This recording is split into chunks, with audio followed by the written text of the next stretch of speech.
ಚಿಕ್ಕಬಳ್ಳಾಪುರ ಜಿಲ್ಲೆಯಲ್ಲಿ 203 ಭಾರತ್ ಜೋಡೋ ಯುವ ಸಂಘಗಳ ಸ್ಥಾಪನೆಗೆ ಸಿದ್ಧತೆ ನಡೆದಿದೆ. ಈ ಕುರಿತು ಜಿಲ್ಲಾಧಿಕಾರಿ ಜಿ ಪ್ರಭು ಅವರು ಪತ್ರಿಕಾಗೋಷ್ಠಿಯಲ್ಲಿ ಮಾಹಿತಿ ನೀಡಿದರು. ಜಿಲ್ಲೆಯ 154 ಗ್ರಾಮ ಪಂಚಾಯಿತಿಗಳ ವ್ಯಾಪ್ತಿಯಲ್ಲಿ ತಲಾ ಒಂದು ಸಂಘದಂತೆ ಒಟ್ಟು 154 ಸಂಘಗಳನ್ನು ಸ್ಥಾಪಿಸಲಾಗುತ್ತದೆ. ನಗರ ಪ್ರದೇಶದಲ್ಲಿ ಜನಸಂಖ್ಯೆಯ ಆಧಾರದ ಮೇಲೆ 49 ಸಂಘಗಳು ಅಸ್ತಿತ್ವಕ್ಕೆ ಬರಲಿವೆ. ಪ್ರತಿ ಸಂಘದಲ್ಲಿ ಕನಿಷ್ಠ 100 ಸದಸ್ಯರಿರಬೇಕು. ಹೀಗಾಗಿ ಜಿಲ್ಲೆಯಲ್ಲಿ ಕನಿಷ್ಠ 20,300 ಯುವಕರ ಸದಸ್ಯತ್ವ ನೋಂದಣಿ ಮಾಡುವ ಗುರಿ ನಿಗದಿಪಡಿಸಲಾಗಿದೆ. ಈಗಾಗಲೇ 1,054 ಮಂದಿ ಸದಸ್ಯರು ನೋಂದಣಿಯಾಗಿದ್ದಾರೆ. 16 ರಿಂದ 35 ವರ್ಷದೊಳಗಿನ ಯುವಕರು ಸಂಘದ ಸದಸ್ಯರಾಗಲು ಅರ್ಹರಾಗಿದ್ದು, ಆಧಾರ್ ಆಧಾರಿತ ನೋಂದಣಿ ಕಡ್ಡಾಯವಾಗಿದೆ. ಸದಸ್ಯತ್ವಕ್ಕೆ 10 ರೂಪಾಯಿ ಶುಲ್ಕ ನಿಗದಿಪಡಿಸಲಾಗಿದೆ. BJYS ಪೋರ್ಟಲ್ ಅಥವಾ ಮೊಬೈಲ್ ಆಪ್ ಮೂಲಕ ನೋಂದಣಿ ಮಾಡಿಕೊಳ್ಳಬಹುದು. ಗ್ರಾಮ ಒನ್, ಕರ್ನಾಟಕ ಒನ್ ಹಾಗೂ ನಾಗರಿಕ ಸೇವಾ ಕೇಂದ್ರಗಳಲ್ಲೂ ನೋಂದಣಿಗೆ ಅವಕಾಶ ಕಲ್ಪಿಸಲಾಗಿದೆ.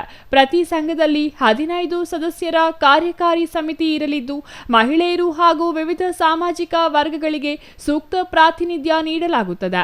ಸಮಿತಿಯ ಅವಧಿ 2 ವರ್ಷಗಳಾಗಿರುತ್ತದೆ.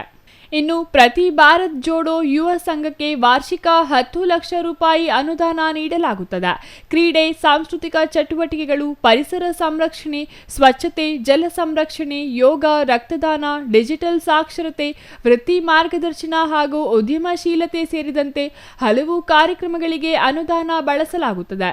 ಗ್ರಾಮೀಣ ಕ್ರೀಡಾಕೂಟ, ರಕ್ತದಾನ ಶಿಬಿರ, ಮಾದಕ ವಸ್ತುಗಳ ವಿರುದ್ಧ ಜಾಗೃತಿ, ಸೈಬರ್ ಸುರಕ್ಷತೆ, ಸಂಚಾರಿ ನಿಯಮಗಳು ಮತ್ತು ವಿಪತ್ತು ನಿರ್ವಹಣೆ ಕುರಿತು ಕಾರ್ಯಕ್ರಮಗಳನ್ನು ಹಮ್ಮಿಕೊಳ್ಳಲಾಗುತ್ತದೆ. ಇದೊಂದು ಸಮಾಜ ಕಟ್ಟುವ ಕೆಲಸ ಇರೋದ್ರಿಂದ ಬೇರೆ ಅನ್ಯ ರೀತಿ ಇದು ಮಾಡೋದಲ್ಲ. ಇದನ್ನೊಂದು ಸಕಾರಾತ್ಮಕವಾಗಿ ತೆಗೆದುಕೊಂಡು ಒಂದು ಹಳ್ಳಿಗಳಲ್ಲಿ, ಒಂದು ಗ್ರಾಮದಲ್ಲಿ ಒಂದು ಒಳ್ಳೆಯ ಯುವಕರ ತಂಡ, ಅದು ಯಾವುದೇ ರಂಗಕ್ಕೆ ಅವಶ್ಯಕತೆ ಇದ್ದರೆ, ಒಳ್ಳೆ ಕೆಲಸಗಳಿಗಿದ್ರೆ ಬಳಸ್ಕೊಳ್ಳೋ ಅಂಥ ಒಂದು ತಂಡ, ಆ ತಂಡ ಆಗಬೇಕು. ಅದಕ್ಕೆ ಸರ್ಕಾರದಿಂದನೇ ಅನುದಾನಗಳನ್ನು ಕೊಡಬೇಕು. ಅದೊಂದು ವ್ಯವಸ್ಥಿತವಾದ ಶಿಷ್ಟ ರೀತಿಯಲ್ಲಿ ಅದು ನಡಿಬೇಕು ಅಂತಕ್ಕಂಥದ್ದು ಆಶಯ ಇದೆ.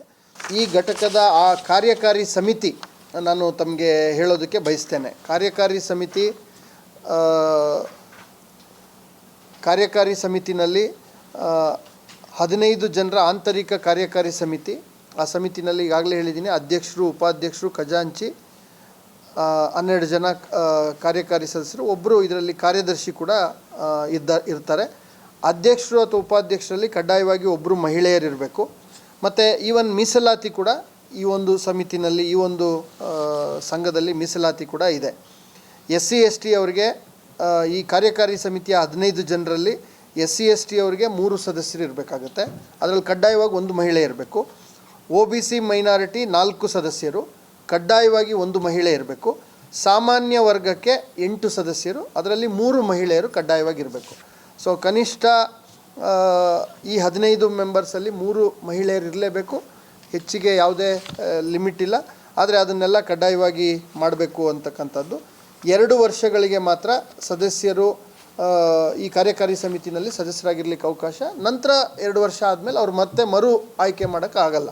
ಯೋಜನೆ, ಘನ ಸರ್ಕಾರ ಯೋಜನೆಯನ್ನು ಘೋಷಿಸಿ ಅದಕ್ಕೆ 1,000 ಕೋಟಿ ಅನುದಾನ ಮತ್ತು ಇದಕ್ಕೆ ಏನು ಬೇಕು ಅದರ ಮೊದಲನೇ ಕಂತು ಮತ್ತು ಮೆಂಟರ್ಸ್ಗೆ ಅವ್ರಿಗೆಲ್ಲನೂ ಕೂಡ ಮಾಸಿಕ ಸಂಭಾವನೆ, ಈ ಥರದ್ದೆಲ್ಲ ಅಂಶಗಳು, ಒಂದು ನೈಜವಾದ ವ್ಯವಸ್ಥೆ ಹೇಗೆ ನಡಿಬೇಕು ಅದಕ್ಕೆಲ್ಲ ವ್ಯವಸ್ಥೆಗಳನ್ನು ಕಲ್ಪಿಸಲಾಗಿದೆ.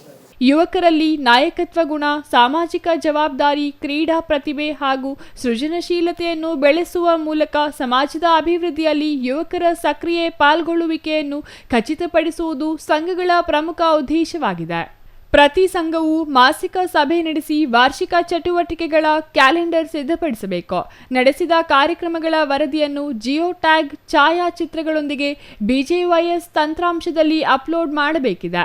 ಆಗಸ್ಟ್ 30ರೊಳಗೆ ಜಿಲ್ಲೆಯ 230 ಸಂಘಗಳ ನೋಂದಣಿ ಪ್ರಕ್ರಿಯೆ ಪೂರ್ಣಗೊಳಿಸಲು ಜಿಲ್ಲಾಡಳಿತ ಕ್ರಮ ಕೈಗೊಂಡಿದೆ. ಕಾಲೇಜುಗಳು ಹಾಗೂ ಮೆಟ್ರಿಕ್ ನಂತರದ ವಸತಿ ನಿಲಯಗಳಲ್ಲೂ ಯುವಕರಿಗೆ ಜಾಗೃತಿ ಮೂಡಿಸಿ ಸದಸ್ಯತ್ವ ನೋಂದಣಿಗೆ ವೇಗ ನೀಡಲಾಗುತ್ತಿದೆ.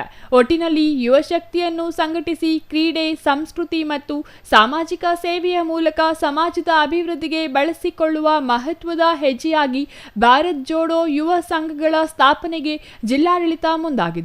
Thoudanahalli Ramesh, CTV news, Chikkaballapur.